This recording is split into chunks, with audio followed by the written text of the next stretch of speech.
Voice actors, please stop doing this dumb shit on your websites. Hey, it's Paulie, and today we're going to be talking about 9 website engagement killers that after you watch this video, you ought to be tripping over yourselves to get them the hell off your website. They're like people repellent, and you either need to take them off your website immediately, or I will hunt you down with a giant butterfly net and send you off to a padded room with no microphone. These website blunders will kill any chance of casting directors, producers, the people that hire us to do our work from engaging with your website, listening to your demos, and when it comes time for a project that they actually might consider you for, it's going to prevent them from putting you in the good pile. So here are 9 engagement killers to take off your websites immediately.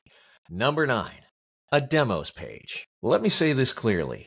Your demos should be at the top of your home page. The entire goal of your website is to showcase your demos and to get people who may want to hire you to listen to them. Why, dear God, why would you put them on a separate page? Don't make the people that you work so hard to get to your site scroll, hunt, and look for your demos. They should be immediately visible the minute we hit your homepage. That said, once you've accomplished that, it is a good idea to have a separate page for each demo/genre. And those additional separate demo/genre pages should have copy about your work in that genre so that the search engines, Google, etc., have something to crawl and rank. Now, how much copy? No one really knows. The amount of copy, the word count, in other words, is not a ranking factor directly for SEO, search engine optimization. But as a general rule of thumb,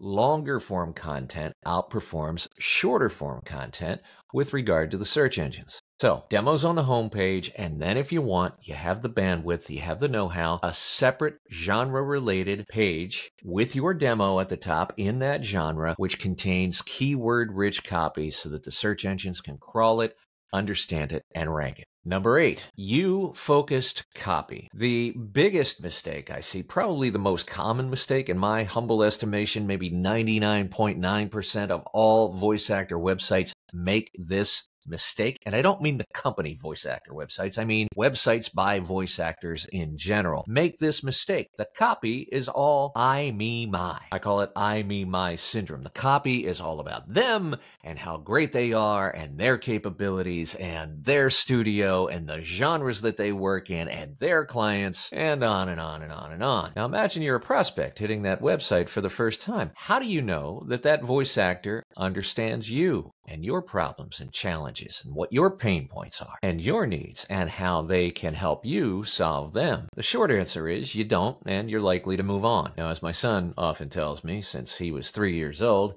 it's not about you.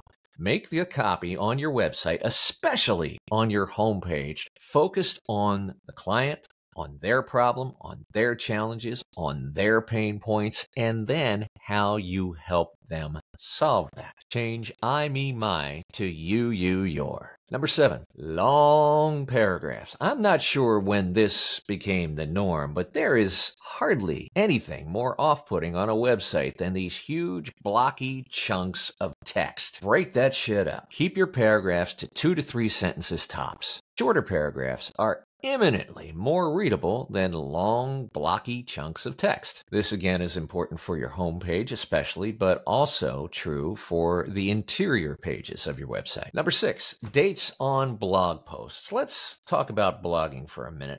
I can almost guarantee that if you have a blog on your website, that your last post is from at least a month ago. Now, blogging can be a fantastic strategy for attracting prospects through organic search on the search engines, but only if you're committed to it and consistent with it, and the vast majority of voice actors just are not. Now, the larger issue is that the dates on a blog serve no real purpose, either for the reader, because most of your content as a voice actor is not going to be newsy, it's not going to be timely and topical, it's likely to be more evergreen, where the date doesn't matter as much. And for the search engines, the date on a blog is not an indicator of relevancy. And that's the whole point of a search engine. They're trying to serve up relevant search results. And there is nothing worse than a prospect, especially a hot prospect, coming to your website, taking enough interest in what they've seen so far to read your blog, and then discovering that your last post is 6 months old. Go into your admin settings in your website and remove the option to post the date of your blog. Number 5.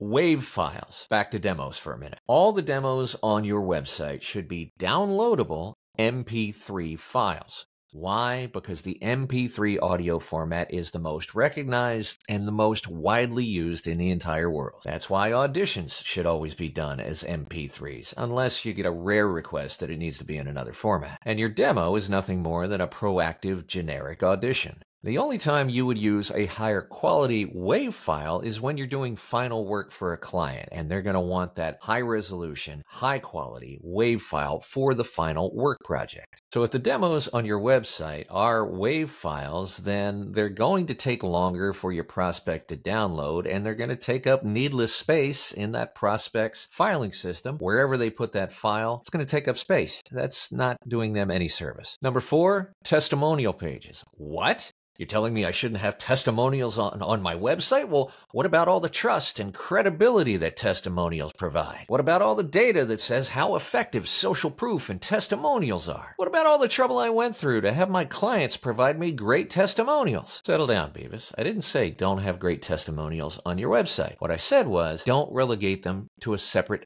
testimonials page on your website. No one is going to click on a testimonials page, and there's tons of data to prove that out. When they finally find Jimmy Hoffa's body, I'm pretty sure it's going to be on a testimonials page no one ever visited. The strategy is to sprinkle your testimonials across your website, and to do so that they're in context. In other words, if, for example, a client said something nice about your medical narration work, put that testimonial on your medical narration genre page. If they said something great about you, about how great it was to work with you and how much of a pro you are, then you might want to consider putting that on your homepage. Testimonials carry a ton more weight when they're presented in context. Number 3, email links. Now, I've changed my tune on this. I've evolved. I've gotten more data. I used to say, put your email link on every page of your website.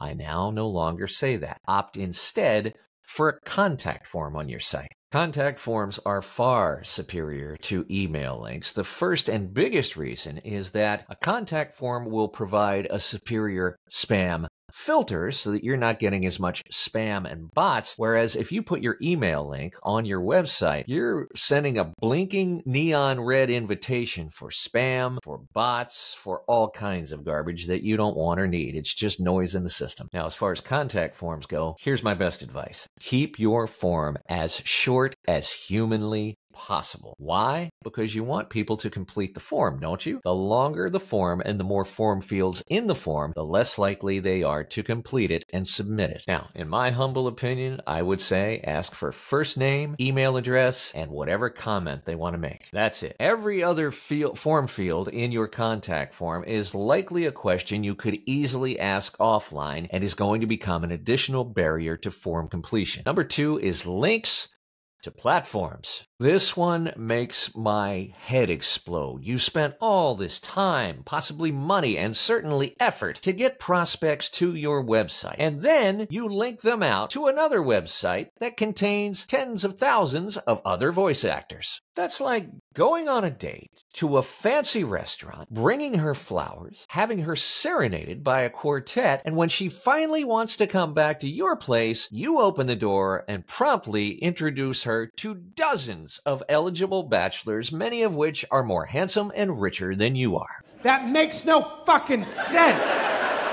This is the same idea in your email signature. Do not put links to platforms in your email signature for the same reason. Any link you put in your email signature should go to, guess where? Your website, where there is exactly one voice actor featured, and it's you. And number 1, and this one does have to do with email, generic email addresses. Nothing doesn't take their voice acting business seriously like an email that says jimmydoesvoices@gmail.com or johnnyvo outlook.com. Invest in custom branded email addresses for your business. Jimmy at jimmydoesvoices.com is much more professional, and it shows that you're not a schmo who started voiceover last weekend at a weekend webinar. Now, if you are using a contact form, as we discussed earlier, on your website, that helps. But what happens when a prospect responds and uses that contact form and you have to reply? You don't want to do so from chucklebuttvo@outlook.com. That generic email is going to scream amateur, hack,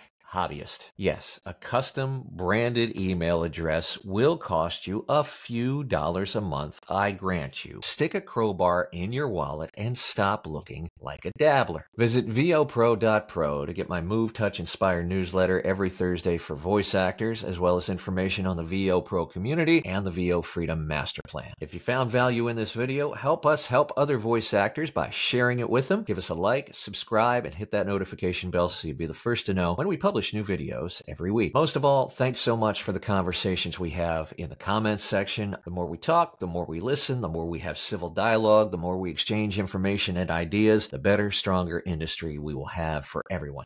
Thanks so much. Cheers, Uncle Roy, and we'll see everybody next week.